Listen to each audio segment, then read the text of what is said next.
नमस्कार दोस्तों, मैं आपका अपने चैनल HVS स्टडीज़ में स्वागत करता हूं। इस वीडियो में आपके लिए 12 दिसंबर 2022 का करंट अफेयर लेकर आ गया हूं। साथ में हम स्टैटिक जीके और रिलेटेड करंट अफेयर का रिवीजन करते हुए चलेंगे।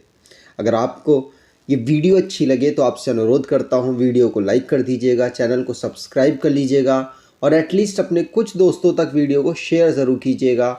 चलिए स्टार्ट करते हैं लास्ट डे के क्विज से। और इस वीडियो को आपको रेगुलर देखना है, तभी आपको बेनिफिट मिलेगा। याद दिलाने का मेरा मकसद ये है कि आप अपने लक्ष्य को भूलें ना, कि एटलीस्ट 15 दिन इस वीडियो को देखें और चेक करें कि क्या आपको पहले दिन का करंट अफेयर याद है कि नहीं। अगर आपको याद है तो इसे रेगुलर फॉलो कीजिएगा जब तक आपका एग्ज़ाम क्रैक ना हो जाए। चलिए लास्ट डे के क्विज की बात करें। Who top the Forbes 2022 list of the world 100 most powerful women. तो 100 मोस्ट पावरफुल वुमेन में उर्सुला वोन डेर लेन थी, जो कि आप सभी ने आंसर सही दिया था और डिटेल में दिया था। भारत की सबसे पावरफुल महिला है कौन? निर्मला सीतारमन। आज के पहले क्वेश्चन की बात करें तो आज का पहला क्वेश्चन है, which Indian batter hits fastest ODI double 100 off 126 balls. तो कौन सा भारतीय बल्लेबाज 126 गेंदों पर सबसे तेज एक दिवसीय दोहरे शतक लगाता है? तो आपको बता दूं, ये लगाया है किसने? आंसर होगा ईशान किशन ने। ईशान किशन, ध्यान रखिएगा, ये है वो प्लेयर जिन्होंने मारे हैं कितने? तो आपको बता दूं 126 बॉलों पर इन्होंने 200 रन मार दिए। ODI मैच था बांग्लादेश के खिलाफ, उसमें खेलते हुए इन्होंने अपनी पहली शतकीय पारी खेली और पहली शतकीय पारी को ही इन्होंने 200 रन में कन्वर्ट कर दिया। ईशान किशन इनका नाम है। ध्यान रखेंगे, सबसे कम गेंद खेली है और 126 गेंदों में 200 रन मार दिए। कहाँ पर मारे हैं? चट्टोग्राम, ये बांग्लादेश का एक स्टेडियम है, वहाँ पर। याद रखिएगा, इन्होंने टोटल अपनी पारी में 210 रन बनाए हैं 131 बॉल खेलकर। ये आपको पूरी लिस्ट दिख रही होगी, जिसमें आपको बता दूं ईशान किशन 4th इंडियन बने हैं जिन्होंने 200 रन बनाए इंटरनेशनल क्रिकेट में, और 7वें बने हैं जो कि ओवरऑल पूरे इंटरनेशनल जो क्रिकेटर्स हैं उनमें 200 रन बनाने वाले। भारत के सबसे पहले पर्सन थे सचिन तेंदुलकर, जिन्होंने 200 रन बनाए थे साउथ अफ्रीका के खिलाफ। उसके बाद आपको दिख जाएंगे रोहित शर्मा। रोहित शर्मा ने 3 बार 200 रन बनाए हैं, 200 या 200 से ज़्यादा रन बनाए हैं। सबसे फास्टेस्ट तो ईशान किशन, आप देख सकते हैं ईशान किशन का सबसे फास्टेस्ट है, लेकिन रोहित शर्मा 3 बार बना चुके हैं 200, और सबसे हाईएस्ट इंडिविजुअल स्कोर भी रोहित शर्मा का है। अगर बात करें, वीरेंद्र सहवाग भी 200 से ज़्यादा रन बना चुके हैं।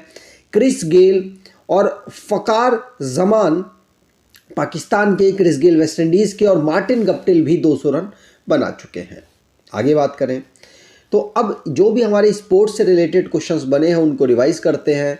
जैसे पहला क्वेश्चन पढ़ लिया। दूसरा, आदित्य मित्तल, ये 77 नंबर के ग्रैंड मास्टर बने हैं, महाराष्ट्र से बिलोंग करते हैं। साइखोम मीराबाई चानू सिल्वर मेडल जीती हैं वर्ल्ड वेट लिफ्टिंग चैंपियनशिप में, जिसको कोलंबिया में ऑर्गेनाइज कराया जा रहा है।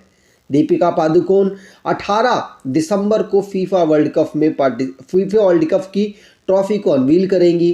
3rd T20 world cup blind cricket का ऑर्गेनाइज हो रहा है भारत में। फ्रांस की हैं स्टेफनी फेपर्ट, जो कि पहली वुमेन बनी हिस्ट्री में जिन्होंने मेंस फीफा वर्ल्ड कप में रेफरी की है। ऋतुराज गायकवाड़ 7 छक्के लगाने वाले दुनिया के पहले बल्लेबाज बने। 22वां फीफा वर्ल्ड कप हो रहा है कतर में। T20 वर्ल्ड कप के फाइनल में इंग्लैंड ने पाकिस्तान को हरा दिया और इसको ऑस्ट्रेलिया में ऑर्गेनाइज कराया गया था। India women world boxing championship 2023 को अपने यहाँ पर ऑर्गेनाइज कराएगा। आगे बात करें, अगला question, which state chief minister launches Bharat राष्ट्र समिति party after election commission of India approval. तो इलेक्शन कमीशन ऑफ इंडिया के अप्रूवल के बाद किस राज्य के मुख्यमंत्री ने भारत की राष्ट्र समिति पार्टी शुरू की? आंसर होगा, ये तेलंगाना के चीफ मिनिस्टर हैं चंद्रशेखर राव। ये आप देख सकते हैं, ये है चंद्रशेखर राव जी। इनके द्वारा एक नई पार्टी स्टार्ट की गई, इलेक्शन कमीशन ने इसकी परमिशन दे दी है। तो ध्यान रखिएगा, TRS पार्टी ऑलरेडी ये जिससे चुनाव लड़ते हैं और ये वहाँ उस पार्टी के प्रेसिडेंट हैं। साथ साथ उसी पार्टी से ये चीफ मिनिस्टर भी हैं तेलंगाना सरकार में। और के चंद्रशेखर राव जी, जिन्होंने तेलंगाना राष्ट्र समिति को भारत राष्ट्र समिति में कन्वर्ट किया है। ध्यान रखेंगे, तेलंगाना राष्ट्र समिति, आपको बता दूं कि ये तेलंगाना की रीजनल पार्टी समझ आती है, लेकिन अगर इसका नाम चेंज कर दिया जाए, भारत राष्ट्र समिति कर दिया जाए, तो इससे ये लगता है कि ये पूरे भारत देश की एक पार्टी है। अपनी भारत देश में इस पार्टी को प्रचलित करने के लिए इन्होंने ऐसा किया है। आगे बात करें तो तेलंगाना की बात हुई है। तेलंगाना को स्टेट के रूप में 2014 में बनाया गया। कैपिटल इसकी हैदराबाद है। डिस्ट्रिक्ट 33 है। गवर्नर तमिलसाई सुंदरराजन है। चीफ मिनिस्टर के चंद्रशेखर राव हैं। लेजिस्लेचर बाइकैमरल है, जहां की असेंबली में 119 सीट्स और काउंसिल में 40 सीट्स आती हैं। राज्यसभा में 7 सीट और लोकसभा में 17 सीट आती हैं। काशू ब्रह्मानंद Reddy national park, Mahavira Harina Banasthali national park, मुरुगवानी national park यहाँ के नेशनल पार्क हैं। मैप पर देखें तो तेलंगाना भारत के इंटरनेशनल बाउंड्री कोई नहीं बनाता। इंटरनल बाउंड्री आंध्र प्रदेश, कर्नाटका, महाराष्ट्र, छत्तीसगढ़ के साथ बनाता है। आगे बात करें, अगर आप करंट अफेयर को बेहतर तरीके से पढ़ना चाहते हैं तो आप इस ई बुक को परचेज कर सकते हैं। 10 महीने का यहाँ पर ई बुक कवर किया गया है, तो आप इसको परचेज कर लें और साथ साथ इस वीडियो को देखते रहेंगे तो आपको बहुत बेनिफिट मिलेगा। इसको अगर इस ई बुक को परचेज करना है तो डिस्क्रिप्शन बॉक्स में लिंक है, वहाँ से आपको इसकी सारी इन्फॉर्मेशन मिल जाएगी।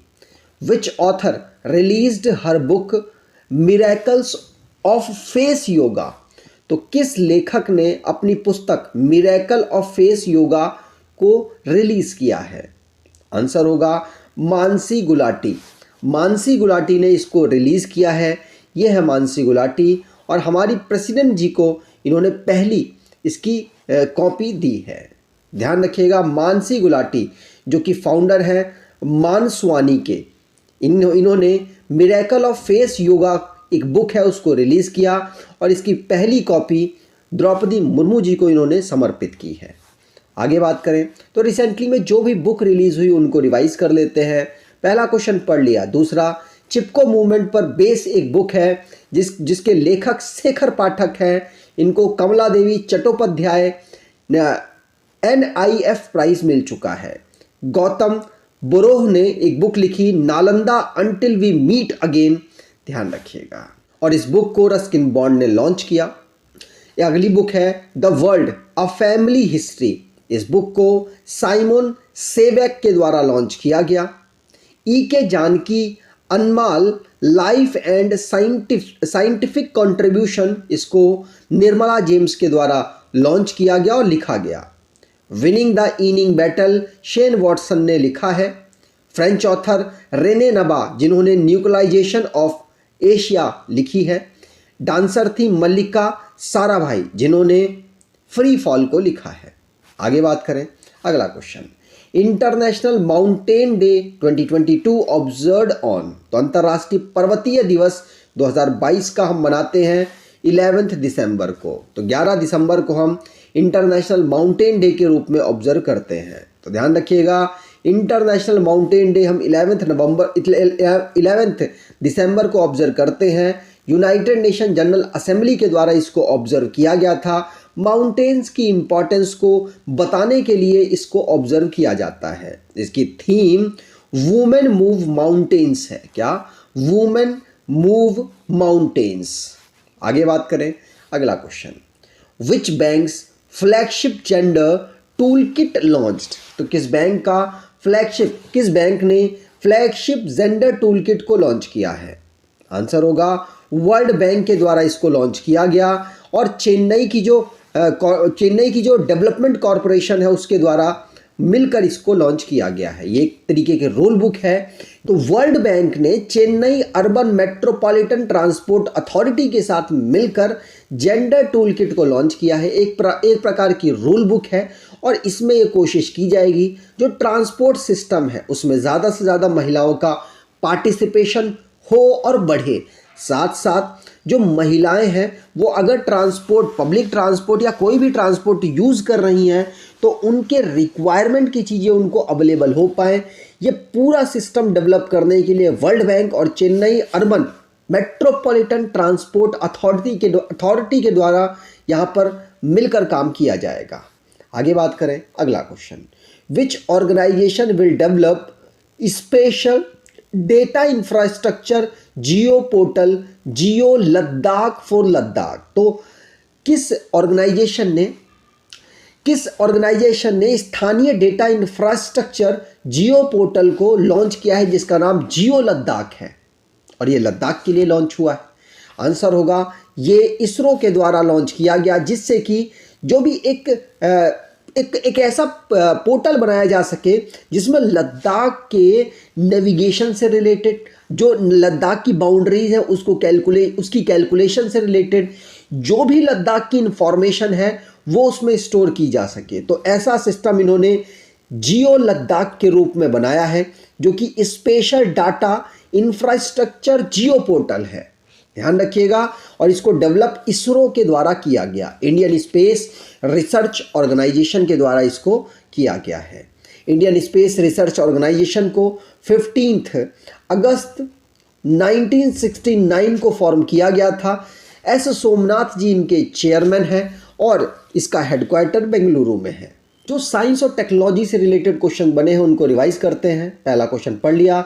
दूसरा, MK3 नाम का हेलीकॉप्टर लॉन्च किया गया हिंदुस्तान एरोनॉटिक्स लिमिटेड के द्वारा। तेलंगाना पहला इंडिया का स्टेट बन गया जिसमें इंटीग्रेटेड रॉकेट फैसिलिटी को लॉन्च किया गया है। यूएस की स्पेस एजेंसी नासा ने RMTS-1 को लॉन्च किया है जो कि मिशन ऑफ मून है। स्काईरूट एरोस्पेस भारत की पहली प्राइवेट कंपनी ऐसी बनी जिसने प्राइवेट रॉकेट को डेवलप किया है। इंडियन स्पेस रिसर्च ऑर्गेनाइजेशन ने मून मिशन को लॉन्च किया है और मार्स मिशन को लॉन्च किया है डार्केस्ट साइड के लिए। चंद्रयान 3 को अगस्त 2023 में लॉन्च किया जाएगा। प्रधानमंत्री नरेंद्र मोदी जी ने ऊना में Indian institute of information technology को लॉन्च किया है। IIT गुवाहाटी में प्रेसिडेंट द्रौपदी मुर्मू जी ने परम कामरूप सुपर कंप्यूटर की फैसिलिटी को लॉन्च किया।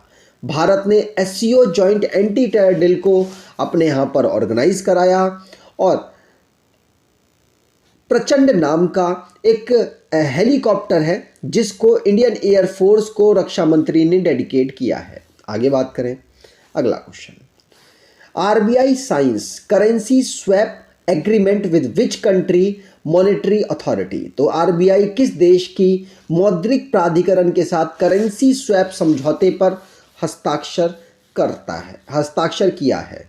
तो आपको बता दूं, मतलब वहाँ की कंपनी, वहाँ की जो मुद्रा होगी भारत के लोग एक्सेप्ट कर सकते हैं, भारत की मुद्रा वो एक्सेप्ट कर सकते हैं और बाद में इसका सेटलमेंट वहाँ की सेंट्रल बैंक और यहाँ की सेंट्रल बैंक कर लेंगी।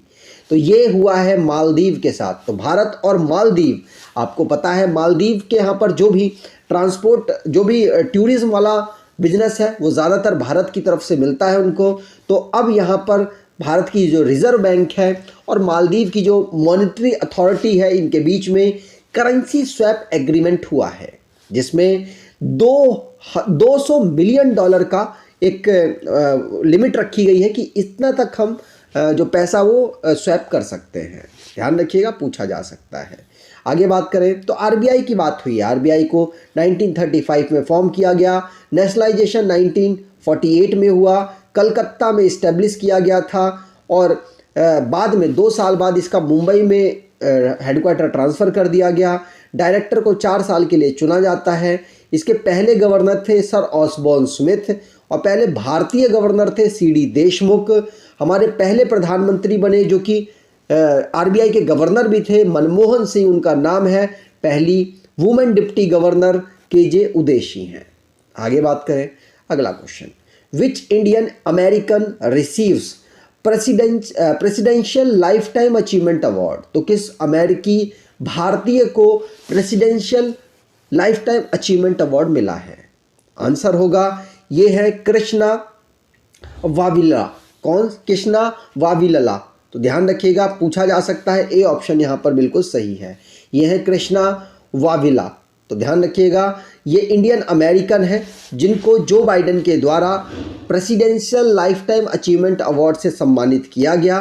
पूछा जा सकता है, नाम याद रखिएगा, बहुत इंपॉर्टेंट है। अगला question, federal reserve bank of New York has appointed whose Indian origin as its first vice president and chief operating officer. तो federal reserve bank of New York ने किस भारतीय मूल के व्यक्ति को अपना पहला उपाध्यक्ष और मुख्य परिचालन अधिकारी नियुक्त किया है?